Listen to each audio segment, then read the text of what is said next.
Hi there, my name is Chanel from Ramsey & White Finance for Property Investors, and I specialise in advising clients on how to fund their property investments. So today I'm going to talk to you about bridging. Bridging finance is a tool that's used commonly with property investors where they're looking to get into deals quickly and get out of deals where maybe a buy-to-let mortgage isn't feasible, whether it be the applicant doesn't fit criteria for buy-to-lets or the property doesn't fit criteria for buy-to-let. So it's a tool that you use to fix a problem basically, whether it be a property that is run down, has no heating, no water, kitchen, bathrooms, etc. So it's that tool that you can purchase the property, get the works done on the property, maybe fix your credit profile, ready to exit onto a buy-to-let mortgage, or even sell and flip if you wanted to. The pros of bridging is that it is a speedy product. It's commonly used at auction, so with 28-day completion, so it is really quick. There's typically no income requirements because it's asset-based lending, so you don't need an income particularly. And similarly for buy-to-lets as well, which we'll touch on later. Another benefit of using bridging finance is that it has no monthly payments if you choose to have the interest rolled up. You can choose to service the loan, which means you have monthly payments, but typically you like to roll up the interest to improve your cash flow. Bridging can be expensive with rates from 0.4 to upwards of 1%.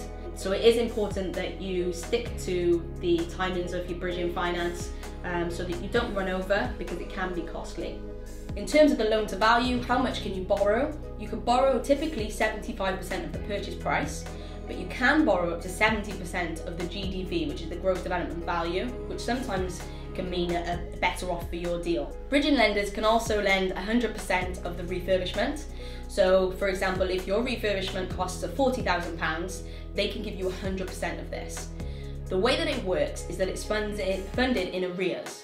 So for example, if the refurbishment is £40,000, they'd like to see that you're able to fund at least 10, 20,000 of that yourself before they reimburse you the funds. The way that that works is that they'll send out a quantity surveyor to check that the work that you say you've done is confirmed, and then they'll reimburse you every time.